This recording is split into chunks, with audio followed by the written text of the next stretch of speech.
Tirupati press club వద్ద ఉత్కంఠభరితమైనటువంటి పరిస్థితి నెలకొందని చెప్పాలి. డిఎస్సి పైన వైసీపీ ఆరోపిస్తున్నటువంటి వాటికి టీడీపీ చెందినటువంటి టీడీపీ విప్ ఎమ్మెల్సీ కంచెల శ్రీకాంత్, అదే రకంగా శాప్ చైర్మన్ రవినాయుడు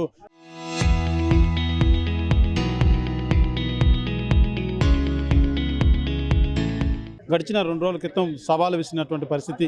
వైసీపీ దగ్గర డిఎస్సి మీద ఎలాంటి ఆధారాలు ఉన్నా మాతో చర్చకు రావాలంటూ కూడా సవాలు వేసినటువంటి నేపథ్యంలో ఇవాళ టీడీపీ నేతలు కూడా ప్రెస్ క్లబ్ వద్దకు చేరుకోవడం జరిగింది.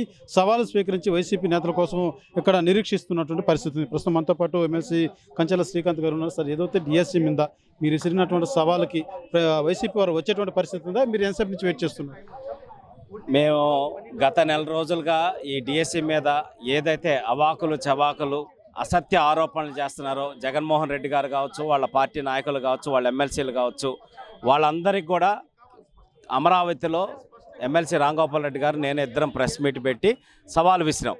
మీకు ఆల్రెడీ అధికారులందరూ కూడా మీకు సమాధానాలు చెప్పున్నారు. మాకు కావాలి రాజకీయ నాయకులు కూడా అన్ని దానికి సంబంధించిన సమాధానాలు చెప్పున్నారు. మా సవాల్ని స్వీకరించే దమ్ము మీకుంటే మళ్ళీ ఆధారాలతో మేము వస్తాం. తిరుపతి ప్రెస్ క్లబ్ దగ్గర మేము వెయిట్ చేస్తాం. 13వ తారీఖు 11ంటికి మేము వస్తాం. మీరు ఆధారాలతో రండి. మీరు ఏదైతే ఆరోపణ చేస్తున్నారో ఆధారాలతో వస్తే వాటిని చర్చించి మేము ప్రూవ్ చేద్దాం. మేము ప్రూవ్ చేయలేకపోతే రాజకీయాల నుంచి మేము శాశ్వతంగా తప్పుకుంటాం. ప్రూవ్ చేస్తే మీరు ఈ 16,000 మంది ఎవరైతే ఉద్యోగాలు తెచ్చుకున్నారో వాళ్ళ కుటుంబాలకి వాళ్ళకి బేషరతుగా కాళ్ళు పట్టుకొని సమాపన చెప్పాలని చెప్పని కూడా సవాల్ విసిరాం. మేము 1.5 గంటల నుంచి ఇక్కడ వెయిట్ చేస్తున్నాం. ఏ వైఎస్ఆర్సీపీ నాయకులు రాలా, ఎమ్మెల్సీలు రాలా, వాళ్ళ ఎమ్మెల్యేలు రాలా, ఎవరైతే ప్రెస్లో మాట్లాడుతున్నారో ఆధారాలు చూపిస్తూ తీసుకొని వస్తే ఇక్కడే చర్చ జరిపి ప్రూవ్ చేస్తాం. ఇలా సిగ్గు లేకుండా, సవాల్ స్వీకరించే దమ్ము లేకుండా ప్రజల్లో అనవసరమైన ఆందోళన క్రియేట్ చేసి, అలాగే 2025 డిఎస్సి మీద అంతమంది కష్టపడి ఉద్యోగాలు తెచ్చుకున్న వాళ్ళందరి మీద కూడా వాళ్ళ కుటుంబాలని ఈ విధంగా మానసిక క్షోభకు గురి చేస్తే ప్రజలే వాళ్ళని తరిమి కొడతారని కూడా తెలియజేస్తున్నాం. మా దగ్గర కంప్లీట్ డేటాతోటి మేము వచ్చి మా సవాలు స్వీకరించే దమ్ము లేని పిల్లులన్నీ కూడా పారిపోయి ఈరోజు ఎవరు రాకుండా ఉన్నారు ఇక్కడ. సార్, ప్రధానంగా డిఎస్సి నియామకం అన్నది కూడా నిరుద్యోగులు కావచ్చు, యువత అంతా కూడా కల వాళ్ళకు. అలాంటి దాని మీద రాజకీయంగా ఇప్పుడు గడిచిన 4 రోజులుగా కూడా డిఎస్సి వ్యవహారం నడుస్తున్నటువంటి నేపథ్యంలో ఎలా చూడాలంటే, అంటే వాళ్ళ దుర్మార్గమైన ఇది ఒక ఆలోచన అనేది మనం ఒక్కసారి చూడాలన్నీ. ఎందుకంటే వాళ్ళు చంద్రబాబు నాయుడు గారి మీద ఆరోపణలు చేశారు, లోకేష్ గారి మీద చేశారు, పవన్ కళ్యాణ్ గారి మీద చేశారు, మాలాంటి ఎమ్మెల్సీల మీద చేశారు, రకరకాలుగా చేశారు. రాజకీయాల్లో అవన్నీ సహజం, రాజకీయ నాయకుల మీద ఆరోపణలు చేయటం ఇవన్నీ. కానీ వాళ్ళందరికీ తెలుసు నువ్వు ఒక్క డిఎస్సి వేయలేదు. ఎన్నో సంవత్సరాలుగా వాళ్ళు ఆల్మోస్ట్ 7-8 ఇయర్స్గా ఒక ప్రభుత్వ ఉద్యోగం కోసం అప్పో సొప్పో చేసి తిండి తినక, వాళ్ళు ఒక పూట తిని ఒక పూట తినక ఉద్యోగాలు తెచ్చుకుంటే వాళ్ళ మీద కూడా నువ్వు విమర్శలు చేసేటటువంటి నీచమైన స్థాయికి రాజకీయం కోసం దిగజారిపోయావంటే నిన్ను ప్రజలు చేత్కారం కొట్టింది. 11 సీట్లు కూడా ఇవ్వనటువంటి పరిస్థితికి జగన్మోహన్ రెడ్డి కానీ వాళ్ళ నాయకులు కానీ వెళ్తున్నారు. ఖచ్చితంగా రాబోయేటటువంటి స్థానిక సంస్థల ఎన్నికలు కావచ్చు, 2029 ఎన్నికల్లో ఇంకా ఆ 11 సీట్లు కూడా తెచ్చుకోలేని స్థాయికి వైఎస్ఆర్సీపీ దిగజారిపోవటం ఖాయం. ఇదే నేపథ్యంలో శాప్ చైర్మన్ రవినాయుడు కూడా ఇక్కడికి వచ్చి వైసీపీ వాళ్ళ కోసం నిరీక్షిస్తున్నటువంటి పరిస్థితి ఉంది. చెప్పండి సార్, అయితే మీ సవాల్ స్వీకరించి వైసీపీ వాళ్ళు వచ్చేటువంటి పరిస్థితి ఉందంటారా? వాళ్ళ దగ్గర ఏం ఆధారం ఉందని జగన్మోహన్ రెడ్డి గారు ఫస్ట్ ఒక ప్రెస్ మీట్ పెట్టారు, ఏదేదో చెప్పారు. తీరా చూస్తే అవన్నీ స్పష్టంగా క్లియర్గా చెప్పారు. ఎవరైతే ఆయన ఆరోపణ చేశారో ఎందువల్ల రాలేదు, దేనివల్ల రాలేదు, ఏది రోస్టర్ ఏంటి, రిజర్వేషన్ ఏంటి, 1:1 ఏంటి, హారిజెంటల్ రిజర్వేషన్ అంటే ఏంటి స్పష్టంగా వివరించడం జరిగింది అధికారులు. దాని తర్వాత ఏం చేశారు, అంతిమంగా అన్నీ వదిలేసి స్పోర్ట్స్ వైపు తిప్పాడు. గోల్డ్ మెడల్ లిస్టుని తీసుకొని వచ్చారు. వాస్తవమే, అతను అప్లై చేయకపోతే ఆ సర్టిఫికెట్ ఎలా ఇస్తారని చెప్పి అధికారులు మాట్లాడితే మీరు మెడల్ వచ్చింది కాబట్టి ఇచ్చేయండి.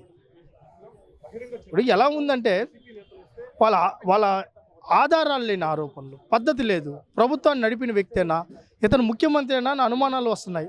ఇంత దారుణంగా బిహేవ్ చేస్తారా? నాకు అర్థం కాదు. ఏంటంటే మేము ఆధారాలతో కూడా వస్తున్నాం.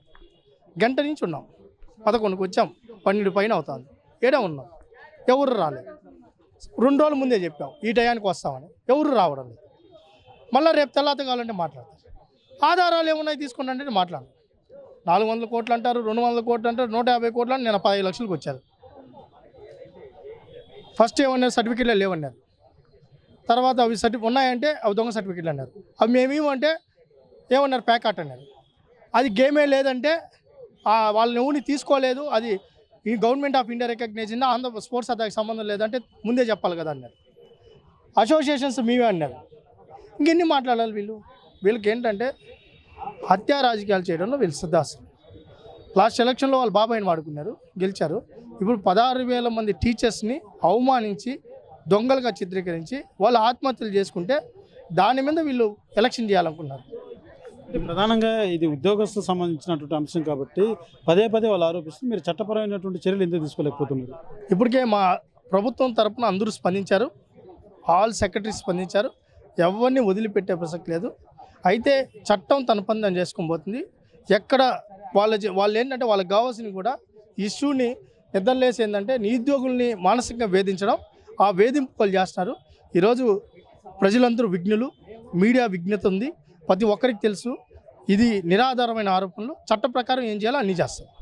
ప్రధానంగా ఏదైతే టీడీపీ నేతలైతే ఆధారాలు ఏదైతే ఆ యొక్క డిఎస్సి నియామకాలకు సంబంధించి పక్కా ప్రణాళికలతోటి ఎక్కడే కానీ ఎటువంటి స్వార్థం లేకుండా నిస్వార్థంగా కూడా నియామకాలు జరిగాయి. అలా లేదు మీరు చెప్పినట్టు అవకతవకలు జరిగి ఉండేది వాస్తవం అయితే మీ దగ్గర ఆధారాలు ఉంటే ఇక్కడ ప్రెస్ క్లబ్ వద్దకు ఏదో 13, 11 ఉదయం 11:30 గంటలకు మేము ఇక్కడ వేచి ఉంటాం, మా సవాలు స్వీకరించి ఆధారాలతో రావాలి, చర్చకు రావాలంటూ కూడా వీళ్ళైతే సవాల్ ఇచ్చినటువంటి నేపథ్యంలో వచ్చి గంట అయింది. ఇప్పటికి కూడా వైసీపీ నేతలు ఎవరూ రాలేదంటే వాళ్ళకి కేవలం లేనిపోయిన బురద జల్లే కార్యక్రమం చేస్తున్నారు తప్ప వాళ్ళ దగ్గర ఎటువంటి ఆధారాలు లేవంటూ కూడా టీడీపీ నేతలు ఆరోపిస్తున్నటువంటి పరిస్థితి. కెమెరా పర్సన్ కోటితో సురేష్, RTV, తిరుపతి.